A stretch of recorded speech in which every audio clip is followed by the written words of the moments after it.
नमस्कार, स्वागत है आपका एमपी तक पर। मैं हूं रविशपाल सिंह और एमपी तक पहुंच गया है हरदा में, ठीक उस जगह पर जहां पे इस धमाके में कई लोगों की जान चली गई है। उस फैक्ट्री के भीतर एमपी तक पहुंचा है और आप अंदर से तस्वीरें देखिए इस फैक्ट्री की, उस फैक्ट्री की, उस कातिल फैक्ट्री की जिसने कई बेगुनाहों की जिंदगी खत्म कर दी है। ये आप तस्वीरों में देखिए, जो पानी की बौछार की जा रही है, दरअसल ये गोडाउन था।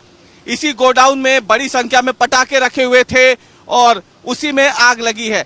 पटाखों के साथ बारूद भी था जो अभी भी जल रहा है और इसीलिए लगातार पानी की बौछार कर उसे गीला किया जा रहा है ताकि वो निष्क्रिय हो, उसमें आग ना लगे। अब सामने तस्वीरों में देखिए, ये धूल के गुबार के बीच में आपको पलटी हुई गाड़ियां दिख जाएंगी। ये धमाके की वजह से हुआ है। धमाका इतना तेज था कि कई टन वजनी ट्रकों को भी इस धमाके ने ताश के पत्तों की तरह न केवल मोड़ के रख दिया है बल्कि पलटा के रख दिया है। सामने तस्वीरों में जो आप देख रहे हैं, ये वो मेन बिल्डिंग है जिसमें बड़ा धमाका हुआ था, जो बड़ा धमाका हुआ था जिसमें लोग मरे हैं।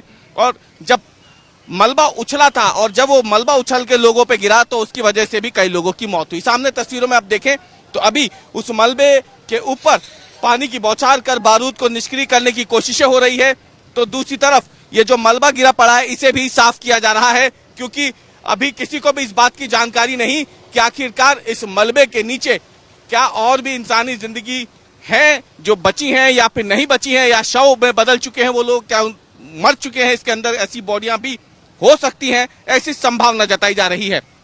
हालांकि अभी प्रशासन को यह भी जानकारी नहीं है कि हादसे के समय कितने लोग यहां पर मौजूद रहे होंगे, इस फैक्ट्री में मौजूद रहे होंगे। लेकिन एमपी तक आपको बताएगा कि कैसे अब इस ग्राउंड जीरो पर सिवाय तबाही के मंजर के और कुछ नहीं दिख रहा है। एसडीआरएफ के जो लोग हैं वो यहाँ पे मौजूद हैं। लगातार ये जो मलबा है उसे हटाया जा रहा है। अंदर रह रहकर धमाके हो रहे हैं क्योंकि बारूद अभी भी काफी अंदर मौजूद हैं। और सबसे बड़ी बात आप देखिए कि आमतौर पर ऐसे धमाकों वाली जो ज्वलनशील चीजें होती हैं, जो बारूद होता है, इस तरीके की जो फैक्ट्रियां होती हैं, ये रिहायशी इलाकों से काफी दूर होती हैं।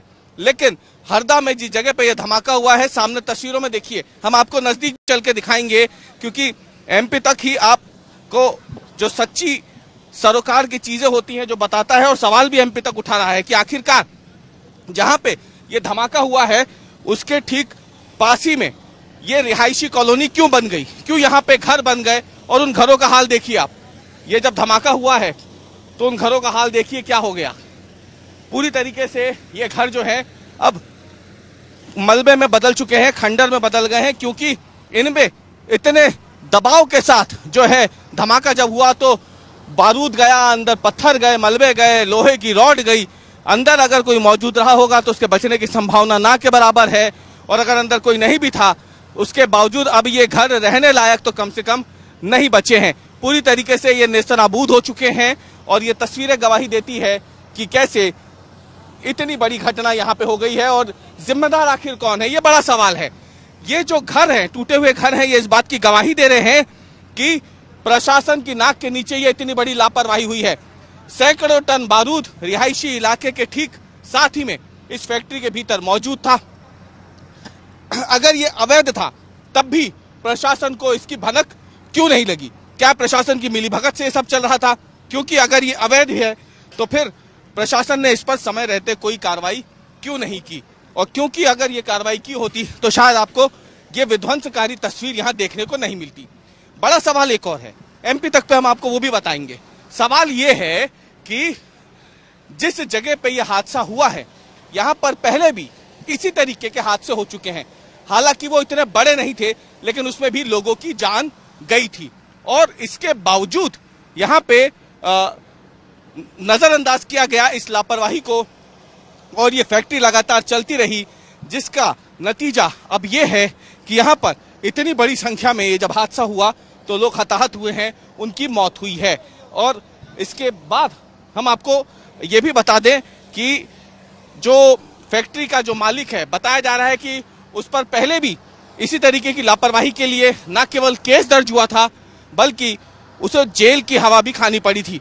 इसके बावजूद अभी भी ये फैक्ट्री यहाँ पे बेधड़क रूप से चल रही थी। आप ये देखिए कि अभी फेस्टिव सीजन नहीं है, जहां आमतौर पर बताते हैं कि जब सीजन होता है आमतौर पर, यानी जब दिवाली होती है, शादियों का सीजन होता है, तब बताते हैं कि इस फैक्ट्री में बड़ी संख्या में लोग काम करते हैं ताकि उसे सप्लाई किया जा सके, पटाखे बनाए जा सके बड़ी संख्या में। अभी सीजन नहीं था, लेकिन इसके बावजूद लोगों का कहना है कि इस फैक्ट्री में कम से कम 100 से 150 लोग मौजूद रहे होंगे जब ये धमाका हुआ था, जब ये हादसा हुआ था। तो ऐसे में जहां प्रशासन अभी 60 लोगों के घायल होने और 6 से 8 लोगों के मारे जाने की बात कर रहा है, तो फिर सवाल ये है कि बाकी बचे हुए लोग कहां हैं। हरदा से कैमरामैन अमरीश के साथ MP तक के लिए मैं रवीश पाल सिंह।